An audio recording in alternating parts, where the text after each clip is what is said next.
शिवसेनेच्या माध्यमातून प्रभाग क्रमांक 41 मध्ये सातत्याने सामाजिक उपक्रम राबवणाऱ्या सारिका काका पवार यांनी निवडणूक प्रचारात आघाडी घेतली असून राजकीय समीकरणे बदलण्याचे संकेत दिले आहेत.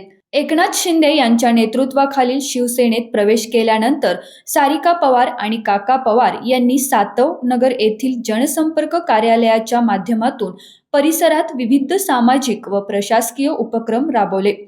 महापालिका व शासनाच्या योजना सामान्य नागरिकांपर्यंत पोहोचवण्याबरोबरच जयंती, कार्यक्रम आणि उपक्रमांच्या माध्यमातून लोकांशी थेट संपर्क वाढवण्यात आलाय.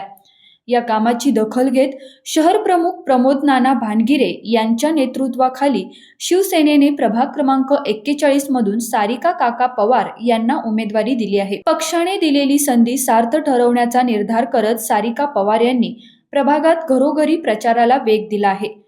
प्रमोद नाना भानगिरे यांच्या माध्यमातून या प्रभागात मोठ्या प्रमाणात विकास कामे झाली असून जनता शिवसेनेच्या चारही उमेदवारांना विजयी करेल असा विश्वास सारिका काका पवार यांनी व्यक्त केलाय. रोकठोक महाराष्ट्राला सबस्क्राईब करा आणि बेल आयकॉनवर क्लिक करायला विसरू नका.